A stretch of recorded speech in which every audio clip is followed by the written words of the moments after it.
Segenap para pengurus yang hadir, yang saya hormati segenap umat Buddha dan para simpatisannya yang hadir pada tanggal atau minggu tanggal 11 Desember 2022 ini. Terimalah salam di dalam Dharma. Namo Sang Yang Adi Buddhaya, Namo Buddhaya. Setelah kita bersama-sama nyanyi bersama ya, Liam King ya, memang terasa haus ya. Saya baru saja ya, ini juga sudah mengantisipasi juga ya, ada umat datang kebaktian mungkin tahu kalau Liam King itu membawa minuman ya, itu minuman ya, ya membawa minuman. Siap-siap membawa minuman sendiri ya, ya. Saya sendiri juga membawa minuman sendiri ya. Silakan para penyanyinya tadi ya, cari minuman sendiri-sendiri ya. Bapak Ibu sekalian, pada kesempatan ini saya akan menjelaskan tentang Pindapata. Pindapata adalah salah satu cara para biku, untuk mempertahankan diri ya biar tetap hidup, yaitu untuk memenuhi kebutuhan jasmaninya, yaitu makan. Salah satu saya katakan, bukan satu-satunya. Sebab para biku di dalam memenuhi kebutuhan makanan, di samping dengan cara Pindapata, ada cara lain, yaitu dengan diberi persembahan umat ya, umat datang langsung ke wihara untuk mempersembahkan makanan.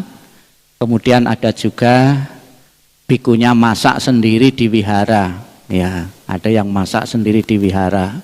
Saya juga pernah melakukan itu ya, masak sendiri dalam wihara karena adanya beberapa keterbatasan di wihara atau di Cetia yang baru, tidak ada pelayan, tidak ada pegawai, sehingga terpaksa untuk bertahan itu harus memasak sendiri.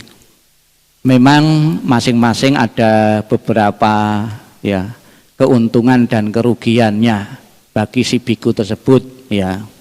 Misalnya saja bikunya harus masak sendiri di wihara, itu pikirannya itu makanan ya. Misalnya saja belum bangun pagi, nanti besok pagi mau masak apa, nanti mau makan siang juga seperti itu. Jadi pikirannya makanan, ini kelemahannya ya. Kemudian kalau bikunya juga diberi persembahan makanan ya, memang bikunya tidak capek-capek ya, pergi jauh, namun juga ada kelemahannya, bikunya dipaksa makan apa yang dipersembahkan untuk memberikan kepuasan dan kelegaan umat yang mempersembahkan ya. Jadi sekalipun sudah kenyang ya, itu dipaksa ya untuk menyenangkan hati yang memberi atau yang mempersembahkan. Kalau sampai tidak dimakan, itu ada beberapa umat yang marah dan tidak puas. Saya sudah datang jauh-jauh kok makanannya tidak dimakan ya. Kemudian dengan cara Pindapata ya, Pindapata ini kesulitannya di saat musim hujan ya. Kita harus pergi mengunjungi beberapa umat ya, beberapa daerah yang pagi-pagi biasanya hujan.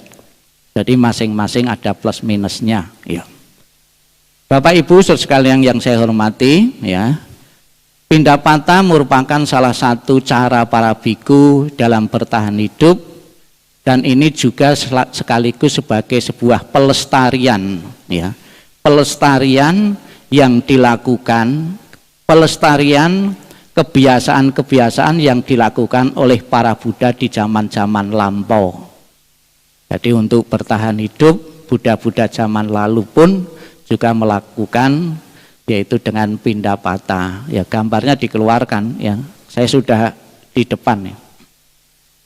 Ya. Dengan cara Pindapata. Ya. Nah, ini yaitu ciri biku yang berpindapata, dia memakai alat ya, yaitu dengan pata. Pindapata sendiri mempunyai arti Ini berasal dari bahasa Sangsekerta. Pinda artinya itu gumpalan, ya, atau bongkahan makanan, dan pata sendiri artinya wadah atau mangkok. Bisa dimaknai pinda pata itu mengumpulkan makanan dengan menggunakan mangkok. Mangkoknya para biku ya ini pinda pata ini, pata ini. Bagaimana kalau mengumpulkannya bukan dengan pata, dengan piring, ya pindah piring, ya dengan menggunakan piring, ya bukan dengan mangkok, ya. Gumpalan makanan, kalau zaman sekarang saya lihat sudah jarang sekali, kecuali ada pas selamatan itu ada gumpalan nasi golong, ya digumpal. Tahu ya nasi golong, itu di kepal-kepal digolong-golong. Waktu saya kecil di sawah itu juga ada, ya. Di saat memberi makan pekerja di sawah itu tidak menggunakan piring, ya. Tapi bukan nasi ketan biasanya, ketan yang yang di kepal-kepal itu terus dikasihkan para pekerja itu tanpa sayur, ya. Kalau ketan biasanya tanpa sayur karena sudah ada dikasih kelapa di situ, sudah enak, sudah gurih, tanpa harus menggunakan sayur, ya. Di zaman Sang Buddha nasi itu diberi gumpal-gumpalan, kemudian mungkin juga ada sayur-sayur, ada lauk atau ikan asin atau tahu dan tempe, ya. Ini para biku, ya, mengumpulkan dana makanan atau mengumpulkan gumpalan-gumpalan yang berupa nasi ini. Ya. Ini. Di wihara-wihara di luar negeri, khususnya di negara-negara Buddhis, ini masih dominan sekali para biku di dalam mendapatkan makanan itu harus keliling dari satu rumah ke rumah yang lain para umat untuk mengumpulkan dana makanan ini. Dan makanan yang dipersembahkan kepada umat ini, ya, biasanya dijadikan satu wadah, ya. Tapi sekarang sudah ada plastik, itu sayur sendiri, gorengan sendiri, ya. Itu sudah dipisah-pisah. Kalau zaman dulu belum ada plastik ya langsung dicampur gitu saja. Sehingga makanya hasil pindah patah itu harus dimakan dalam jangka waktu 24 jam, ya. Dan biasanya tidak sampai 24 jam karena batasan biku makan itu jam 12 siang, ya. Harus dimakan, nanti dia tidak cepat basi, ya. Ya, dapat kita lihat, ya, contohnya makanan ini. Maka banyak sekali biku-biku yang setelah pindah patah ini tidak habis dimakan sendiri, ya, karena cukup banyak, ya. Satu patah itu mungkin kurang lebih kalau dijadikan piring ya 4-5 piring, mana habis, ya. Namun juga ada biku juga yang habis. Kenapa? Karena biku itu makan itu yang umum, yang pindah patah itu makannya bukan 2 atau 3 kali, makannya sekali langsung banyak. Jatah untuk 2 kali dimakan sekali, ya. Nah, coba kalau Anda melihat para biku yang khususnya masih ketat peraturannya, itu biasanya makannya piringnya itu penuh sekali karena biasa dengan pindah patah ini. Kemudian juga di samping dimakan sendiri, dibagi dengan biku-biku yang tidak bisa berpindah patah. Makanan ini ada biku yang senior, yang sakit, ini dibagi dari hasil dari pindah patah ini, ya, itu. Kemudian ada juga biku yang pindah patah tidak mendapatkan makanan, pulangnya patahnya masih kosong. Memungkinkan juga, karena tidak sedikit juga tingkat kesulitan umat itu kan bervariasi. Ada yang bisa berdana memberi, ada yang dimakan sendiri saja masih kurang, masa mau berdana. Jadi tidak selamanya para biku itu di saat berpindah patah pulang membawa makanan. Bahkan juga Sang Buddha sendiri juga pernah di saat berpindah patah itu pulang ke wihara tidak dapat makanan, ya. Karena tingkat kesulitan umat, ya, sedang pagebluk, sedang sulit umatnya, krisis ekonomi, sehingga Buddha pun juga tidak mendapat makanan, ya. Itu. Jadi inilah yang menjadi kekhawatiran para orang tua kemungkinan ya. Makanya kalau jadi biku itu biasanya hampir semua mau minta izin ke orang tua itu tidak selamanya orang tua itu legowo untuk mengizinkan, takut nanti anaknya itu kelaparan. Nah, karena tidak setiap pindapata itu mendapatkan makanan. Ya kalau makanan terus ya mendapat terus, kalau tidak nanti anak saya jadi biku bisa kelaparan, jadi kurus ya. Inilah itu keberatan para orang tua yang tidak mengizinkan anaknya untuk jadi biku. Namun menurut pengalaman saya di Indonesia ya itu saya belum pernah ya untuk ya di saat sehari saja tidak mendapatkan makanan. Bahkan saya sendiri justru malah kelebihan karbohidrat. Ya. Bukan kekurangan karbohidrat ya, sudah kelebihan karbohidrat ya. Sudah kelebihan gula ya. Biasanya kalau orang Jawa itu kencing manis atau diabetes itu di samping karena makan minum terlalu banyak yang manis-manis, orang Jawa itu kesukaannya itu dengarkan gending dandang gulo ya. Tahu ya gending dandang gulo. Dan gulo itu kan manis toh, ya ini guyon saja ya. Ya, jadi para biku di saat pindapata ya, ini mengumpulkan dana makanan, tidak dimakan sendiri namun juga dimakan yang lain. Kemudian di samping dimakan para biku yang lain juga diberikan hewan atau binatang. Biasanya di wihara itu ada anjing ya. Ini para biku dibagi dengan anjing, dikasih makan anjing ya itu. Dengan cara pindapata inilah para biku ya, khususnya dalam tradisi Theravada itu tidak bisa menolak makanan apa saja yang dipersembahkan, yang dimasukkan di pata ini. Sehingga ya para umat itu di dalam memasukkan ada yang punya makanan vegetarian, tahu tempe bisa. Tapi kan ada juga di daerah nelayan ya. Pekerjaannya menangkap ikan, kan punyanya ikan tadi situ. Yang dipersembahkan otomatis ya ikan itu juga. Nah, kalau di daerah misalnya perkebunan atau daerah pertanian ya bisa saja sayur-sayuran. Namun disarankan kalau itu ada biku disarankan yang dikasih ada dua pilihan antara tahu tempe dan ikan atau daging. Disarankan sebaiknya yang dikasih itu tahu tempe saja, vegetarian saja disarankan ya. Tapi kan ada juga misalnya saja ya bikunya perlu daging misalnya saja, lama tidak makan daging dan sebagainya, ya sekali-kali bisa saja berdana makanan daging ini ya. Toh juga tidak melanggar sila, karena daging yang dikonsumsi oleh biku itu harus memenuhi 3 syarat ya. Daging itu tidak membunuh sendiri, hasil pembunuhan sendiri, tidak mendengar suaranya di saat disembelih, dan tidak pesan ya.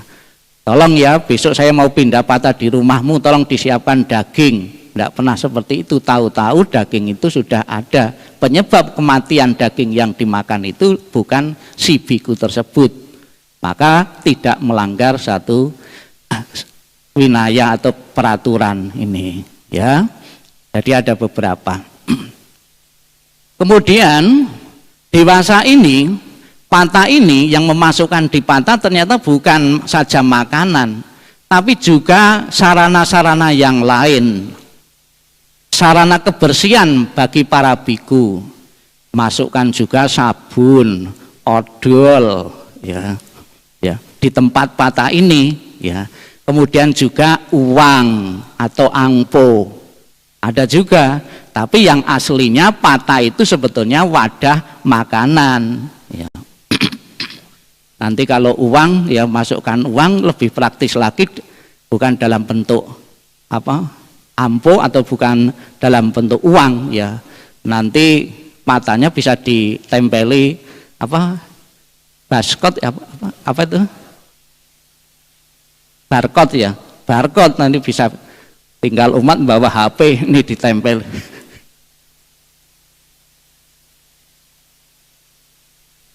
Kemungkinan nanti kan bisa seperti itu juga. Sekarang saja sudah kantong dana sudah ditempel, itu lebih praktis kok. Ya, itu. Ya. Ya. Ya.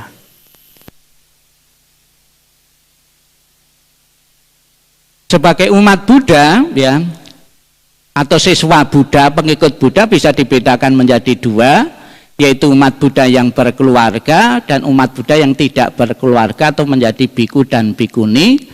Di dalam hal mendapatkan makanan, ya, ada beberapa cara, pindapata maupun ada yang tidak, ya. Ini para umat bersama para biku, ya, pindapatanya di sebuah gedung, ya. Nah, tujuan dari acara-acara yang pindapata sebetulnya melestarikan budaya atau kebiasaan tradisi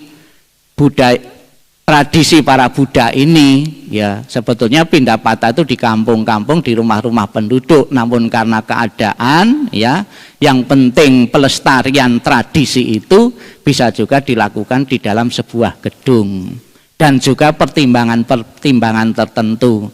Seperti kapan hari waktu musim hujan dulu beberapa tahun yang lalu, di sini juga setiap minggu kedua atau ketiga itu juga ada pindapata, ya, jam 6, jam 7 para umat datang lebih dulu, kemudian bikunya itu diberi persembahan dengan pindapata. Tapi karena hujan pada waktu itu, saya juga sarankan di dalam wihara juga pernah juga melakukan pindapata di dalam gedung, ya. Nah, sekarang yang saya lihat itu pindapata di Indonesia yang baru-baru ini saya laksanakan dalam rangka Katina itu pro kontra. Ini pindapata kok jam 8 gitu, mestinya kan jam 6, jam 7. Saya pernah disinggung gitu dengan biku senior, kemudian saya jawab, kalau acara pindapata itu jam 6, jam 7, yang ikut itu tidak seberapa. Karena kebaktiannya itu jam 9, jadi umat harus balik lagi ke rumah atau nunggunya terlalu lama. Maka dibikin jamnya pindapata itu jam 8, nunggunya cuma sebentar saja, jam 8 pindapata, jam 9 kan mulai puja bakti. Kalau pindapatanya jam 6 atau jam 7, kebanyakan umat itu enggan untuk hadir karena masih terlalu pagi, ya. Yang dipentingkan di sini bukan waktunya, namun pelestarian tradisi pindapatanya ini, sekalipun juga kurang tepat juga, ya, karena terlalu siang pindapatannya, ya.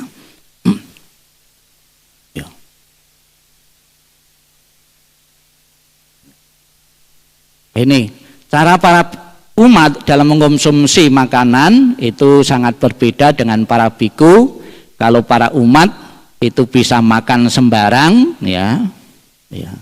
Tentunya istilah sembarang ini bukan berarti para umat juga makan barang hidup, ya. Tetap yang dimakan tetap mati juga, ya. Ya. Saya itu tidak bisa membaca sana terlalu jauh, maka saya membawa laptop sendiri, ya. Ini para biku, ya, para biku dalam menjalankan pindapata menurut ketentuan, ya, yang menjalankan pindapata para biku, samanera dan upasaka upasika 8 sila, ya. Ya. Ada beberapa ketentuan di saat para biku pergi berpindapata, ya. Ya. Jadi tidak sembarang biku keluar wihara itu. Ini juga bisa dilihat para umat yang sekiranya biku-biku tidak disiplin, ya, menjalankan ketentuan-ketentuan ini biasanya kurang mendapatkan respon dari umat. Ya, salah satunya patanya tidak penuh, karena umat itu juga ada milih-milih juga, ya. Bisa milih senioritas, bisa milih biku yang rapi dan disiplin, ya. Salah satunya apa yang jadi pertimbangan umat untuk memasukkan dana atau makanan di pata para biku, ya, yang pertama mengenangkan jubah yang kenangkan dengan rapi. Kalau jubahnya itu dipakainya itu awut-awutan itu meragukan. Jangan-jangan ini biku palsu ini, pakai jubahnya tuh awut-awutan, kan ada juga ya. Jadi kelihatannya gampang ya pakai jubah, tapi kalau tidak terbiasa juga biasanya awut-awutan ya.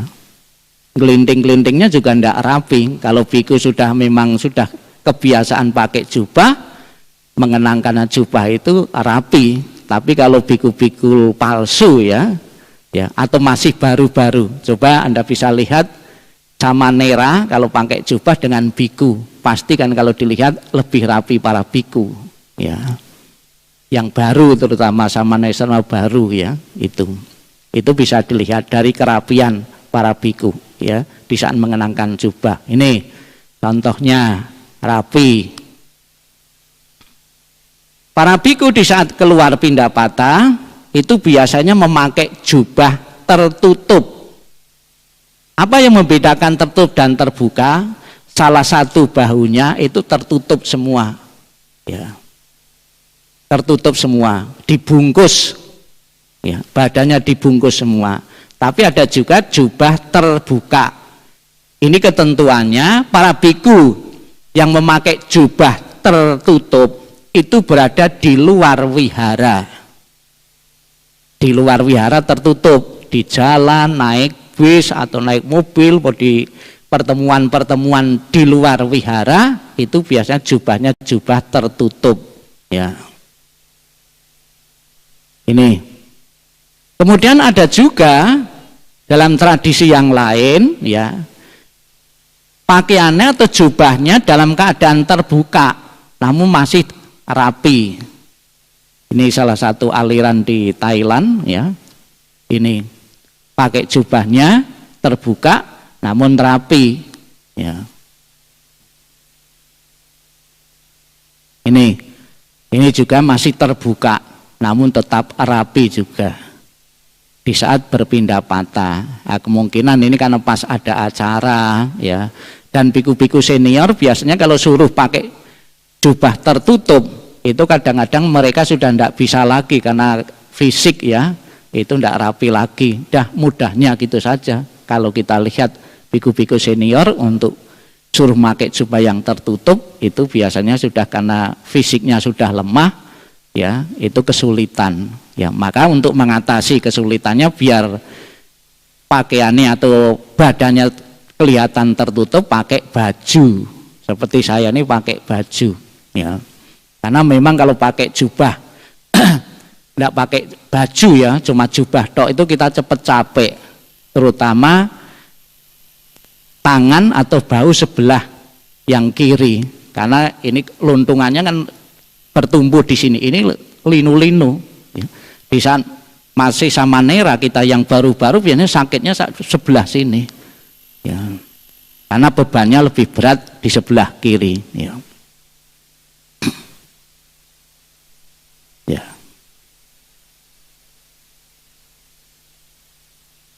Kemudian patah tersebut harus diletakkan di bawah jubahnya di saat keluar ya.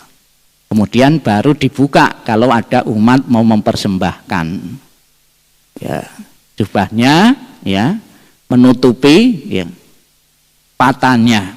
Patah merupakan salah satu dari 8 kebutuhan atau 8 sarana yang diperlukan oleh seorang biku.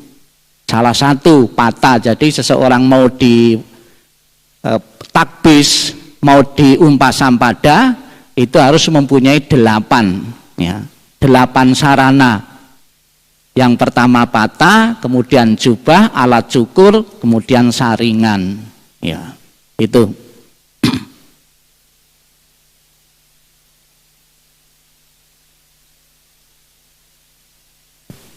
Mohon maaf saya tak mampir ngombe dulu ya.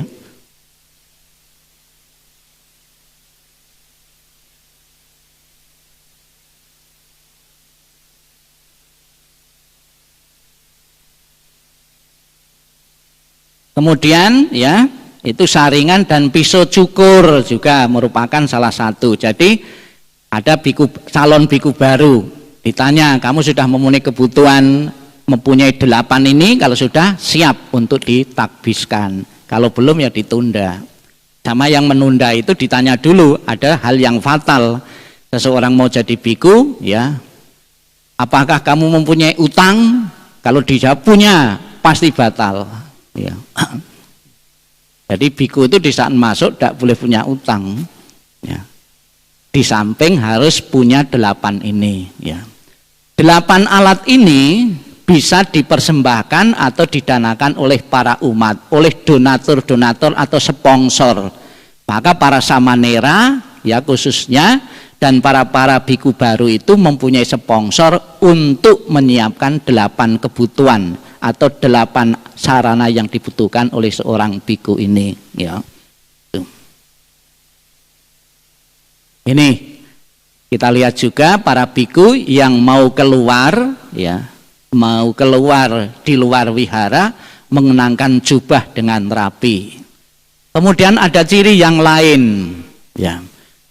Ya, ciri yang lain, sekalipun sekarang sudah tidak baku juga, di saat pindapata para biku biasanya tidak memakai alas kaki, tidak pakai sandal. Apa tujuannya? Ya, biar kelihatan miskin. Misalnya saja biku pindapata dilihat, ini sandalnya kok jutaan nih. Harganya puluhan juta misalnya saja, orang pasti akan ragu-ragu. Memang biku itu harus orang miskin, ya, itu menunjukkan kemiskinannya. Salah satunya dibuktikan tidak pakai sandal itu. Tapi ya ada aliran yang lain, ya, itu kalau pindapata pakai sandal karena daerah di situ sudah aspalan semua, ya. Atau bisa juga di situ resiko, ya, kalau tidak pakai sandal, ya, banyak kerikil-kerikil, banyak batu-batuan, nanti bahaya. Daripada bahaya, ya kita pakai sandal. Namun kebanyakan, ya, di saat para biku berpindapata, kebanyakan itu tidak memakai sandal, ya, ini. Ya. Ini bagaimana kalau umat itu mau dana bukan dalam makanan, ya, yang keras? Apakah perlu dimasukkan di pata? Tidak perlu, langsung kasihkan saja. Bikunya mau dana es krim misalnya saja, taruh pata, kelamaan makan yang mencair, nanti tidak jadi es krim lagi. Ya, nah ini tentunya bukan di saat pindapata, bikunya di bandara atau sedang duduk di mana ketemu umat, ya, itu ada yang mempersembahkan atau yang berdana es krim. Saya juga sering kalau di saat di bandara, yaitu, ya, ada yang mempersembahkan permen, ya, permen. Waktu saya di Thailand juga ada yang umat datang mempersembahkan permen. Ada lagi aqua, ya. Ada lagi kalau saya di Kalimantan, satu deret itu ada beberapa toko umat itu. Saya jalan-jalan di situ sudah persiapan mereka, toko-toko mereka. Begitu saya di rumahnya juga dikasih minuman, ya. Itu. Ini para biku yang sedang menikmati persembahan umat. Kemudian ada juga di samping makanan, ya, ternyata ada juga biku sedang menikmati ini.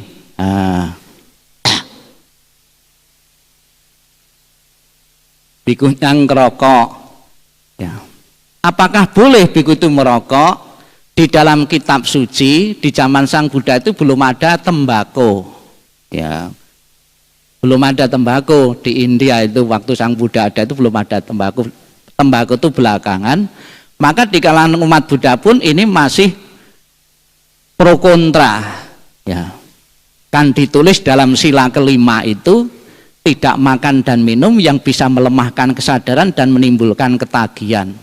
Ada yang beralasan yang merokok-rokok, ini kan tidak dimakan, mau makan tembakau, ya, cuma disedot, kan tidak dimakan, tapi kan menimbulkan ketagihan, ya. Ya, jadi para biku juga sampai sekarang pun juga, ya, ada biku yang merokok. Namun saya yakin di Indonesia, umat Buddha di Indonesia belum siap menerima biku yang merokok. Pernah ada salah satu wihara, ada biku dari luar negeri, kemudian menetap di situ, bikunya ngerokok. disarankan keluar dari wihara atau dipindah tempatnya. Karena takut dilihat umat menimbulkan pro kontra, belum bisa menerima. Ya. Ada lagi juga biku habis makan terus cari tempat yang tersembunyi, ngerokok-ngerokokan yang kelompoknya itu. Ada juga seperti itu. Ya. Rokoknya dari mana? Ada yang mengatakan dikasih umat. Ya, tapi biasanya sesuatu yang menimbulkan ketagihan tidak usah menunggu dikasih, beli sendiri. Sesuatu yang menimbulkan ketagihan itu tidak nunggu dikasih orang. Kalau dikasih orang kan tidak tentu, pasti akan beli sendiri. Ya, alasannya beli rokok untuk tukang-tukang. Gitu. Padahal ya sebagian untuk tukang, sebagian untuk dirinya. Ya, ya merokok. Ya. Di luar negeri biasa kalau bikin ngerokok sini, kalau di Indonesia ya itu tidak biasa, akan menimbulkan pro kontra. Kemudian juga di samping mendapatkan makanan, biku juga mendapatkan alat komunikasi. Ya. Ada sebuah bincang-bincang di kalangan para biku yang sering mendengarkan teleponan para biku itu. Sebagian besar suara telepon yang diterima oleh para biku dan samana itu suara wanita. Ya, wanita itu bisa dari ibunya kan juga bisa juga toh. Yang punya ibu di rumah, yang punya mama di rumah. Tapi juga sebagian besar dari wanita, bukan orang tuanya ya, dengan wanita ya.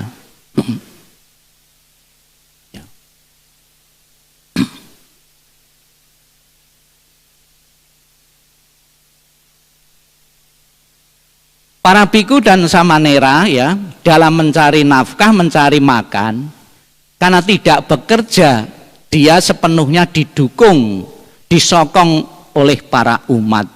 Para biku kan tidak boleh melakukan aktivitas, kegiatan-kegiatan yang bisa menghasilkan uang untuk kepentingan pribadi. Ya, tidak bekerja. Misalnya saja bikunya nyambi jualan, bikunya jadi pemborong ya, idealnya. Tapi kan ada juga katanya sih di luar negeri itu biku itu nyambi beli nomor undian ya katanya seperti itu gitu tuh ya karena biku itu sebetulnya kan menyederhanakan kebutuhan. Kalau pikirannya sudah masih pikiran seperti umat, ya akibatnya judi, ya beli nomor, bekerja sembunyi-sembunyi pun masih dilakukan. Tujuannya bukan mengurangi keserakahan, namanya malah nambah keserakahan. Ya. Nah, kenapa jubah biku kok warnanya cuma kuning, tidak ganti-ganti warna? Itu sebenarnya kan menyederhanakan keinginan, menyederhanakan kebutuhan, dan dibatasi cuma 3 saja. Sebetulnya enak kalau kita bisa menerima peraturan itu. Peraturan para biku sebetulnya kan agar nibbana itu cepat tercapai itu ya gitu. Kita harus menyederhanakan keinginan-keinginan.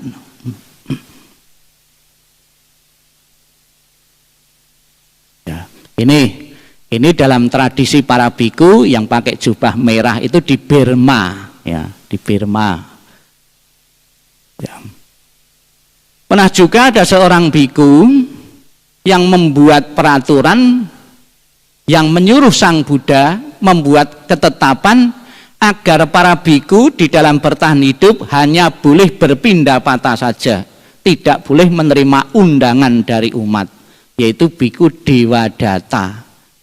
Pernah mengusulkan Sang Buddha agar Sang Buddha menetapkan para biku dalam bertahan hidup agar hanya pindah patah saja. Apa jawab Sang Buddha disuruh Dewata itu? Para biku boleh ya menuruti apa yang dikatakan Dewadatta, tapi tidak mengikat bagi semua. 8 itu salah satunya peraturan itu. Yang lain misalnya saja bikunya tidak boleh makan daging dan ikan. Jadi sebetulnya bagi yang vegetarian, umat Buddha yang vegetarian itu harus terima kasih kepada Dewadatta ini. Karena yang mempelopori vegetarian itu Dewadatta ini, karena pernah membuat peraturan ya Di kalangan para biku tidak boleh makan ikan dan daging. Sang Buddha tidak menyetujui sepenuhnya, karena ada beberapa umat itu tinggal ya penghidupannya sebagai nelayan ya. Para biku kalau ingin bertahan hidup di situ juga harus menyesuaikan diri di situ juga apa yang dimakan itu. Jadi agama sebesar apapun ya itu harus beradaptasi dengan tempat tinggalnya juga kalau mau bertahan. Nyatanya juga di kalangan umat Buddha juga aliran Tantrayana misalnya saja. Itu kan sebetulnya aliran Mahayana, tapi juga makan daging juga karena di sana sulit mendapatkan sayuran. Ya.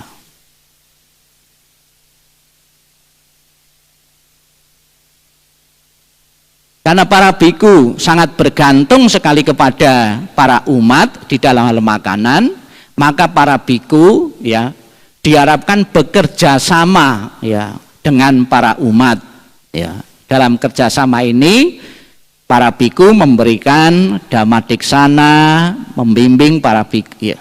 Ya. Kemudian juga kita sering mendengar ya di kalangan umat awam ya bahwa para biku keliling-keliling itu seolah-olah sebagai pengemis. Memang Bapak Ibu, kata biku sendiri, kata biku itu artinya itu pengemis. Kata biku artinya pengemis. Mungkin orang lain melihat para biku itu berkeliling ya di rumah-rumah itu seperti pengemis. Namun sebetulnya beda. Kalau pengemis ya orang mau berdana kepada pengemis yang dikasihkan itu biasanya nilainya atau enaknya atau jumlahnya itu lebih kecil daripada yang dia makan kalau ngasih pengemis. Tapi kalau ngasih para biku bisa di atas yang dimakan, bisa lebih banyak dari apa yang dimakan sendiri. Itu yang membedakan. Dan memberikan makanan istilahnya mempersembahkan sesuatu yang bagus di atas dirinya, tidak diatnya sama dengan yang dirinya makan. Beda dengan pengemis, pasti kalau ada uang misalnya pasti dipilihkan yang jelek atau nilai yang kecil dengan pengemis. Tapi kalau berdana kepada para biku itu beda, pasti yang lebih baik ya, itulah yang membedakan. Nah, jadi di daerah-daerah tertentu juga ya, di samping para biku itu berjalan kaki, namun juga biku-biku yang senior yang sudah tidak mampu berjalan lagi juga dibantu dengan sarana transportasi yang sesuai dengan daerah itu. Misalnya naik becak, ada daerah lain yang ada mobil, bikunya jalan, kemudian hasil pendapatannya diangkut dengan mobil, ya itu. Ya. Kemudian ada juga ya para biku di saat mengkonsumsi makan dia tidak pindapata namun menunggu umat berdana, umatnya datang ke wihara. Silakan Bapak Ibu ya, kalau datang ke wihara ya berdana makanan diusahakan jangan lebih jam 12 siang. Di bawah jam 12 siang idealnya. Ya. Sebab kalau sudah jam 12 siang di samping kita mendukung pelanggaran para biku ya, itu juga bagi Bapak Ibu tentunya jangan sakit hati, jangan kecewa kalau persembahannya di atas jam 12 tidak dimakan biku. Sebab ada juga yang lebih 5 menit saja sudah tidak mau makan lagi. Karena memang ketentuannya jam itu memang di dalam agama manapun memaknai kitab suci itu ada yang memaknai makna tersurat dan tersirat. Kapan hari ada biku dari luar negeri aliran Theravada ya, karena mau perjalanan jauh ini tidak nuntut kalau makan di jalan nanti pasti lebih jam 12. Terus dayakannya bilang tidak apa-apa Bante, kalau di perjalanan kita toleransi kok, boleh kok lebih. Ada yang memaknai seperti itu, tapi ada juga yang saklek jam 12 siang tidak boleh. Itu. Ya, ini contohnya di wihara BDC itu pernah juga berpindah patah di dalam wihara karena waktu itu sedang hujan. Ya. Ini saya dengan Samanera. Ya.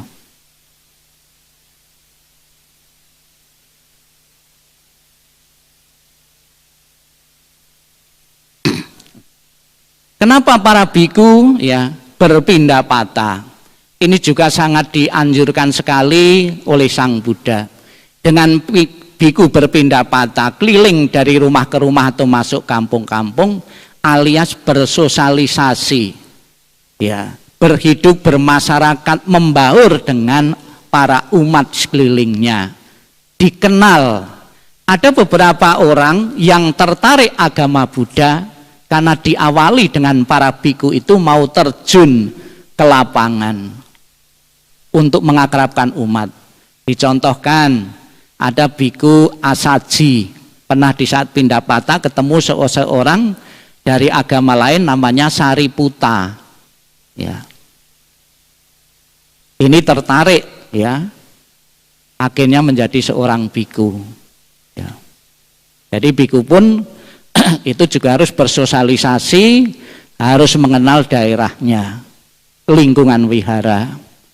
Ya, kalau hari-hari biasa, di samping saya di wihara, saya juga kadang-kadang ke kampung sebelah. Gitu. Di situ ada beberapa anak-anak itu nyapa saya, Pak Pendeta, gitu. Maksudnya biku, dia tidak mengenal biku-biku mungkin. Kadang-kadang di sini sering bagi makanan kan gitu. Ada ya bingkisan. Kapan lagi Pak bagi-bagi makanan kan gitu. Gitu. Tapi ada juga yang memberi masukan juga. Kok sekarang anak-anak kampung kok tidak datang lagi ke sini ngambil makanan nasi bungkus, bosen kan gitu. Nah, tidak ada ikannya kan bosen. Ya. Ya. Jadi ada contoh lain lagi. Ada seorang umat awam ketemu para biku yang sedang berpindah patah. Akhirnya dia pun tertarik pada agama Buddha dan niat untuk menjadi seorang biku. Ya. Namun dengan catatan bikunya itu juga biku-biku yang memang biku-biku yang boleh katakan sesuai dengan dharma dan winaya. Ya. Kan ada juga biku keliling-keliling kampung bawa sepeda motor, bawa apa gitu. Terus pakaiannya juga bukan pakaian dinas biku, ya ada, justru akan menimbulkan celaan bagi para umat, ya. Kalau bikunya itu alim, jubahnya juga rapi, jalannya sesuai dengan dharma dan winaya, ya, tentunya akan menimbulkan kekaguman umat-umat sekitarnya untuk mengenal lebih jauh agama Buddha. Demikian pula dari contoh para biku ini, Bapak Ibu hidup di masyarakat, ya. Pola makan Bapak Ibu, pola hidup Bapak Ibu di masyarakat itu juga akan mempengaruhi minat orang untuk beragama Buddha. Contohnya ada sebagian itu umat Buddha yang hidupnya makannya vegetarian. Oh, umat Buddha penuh cinta kasih ya.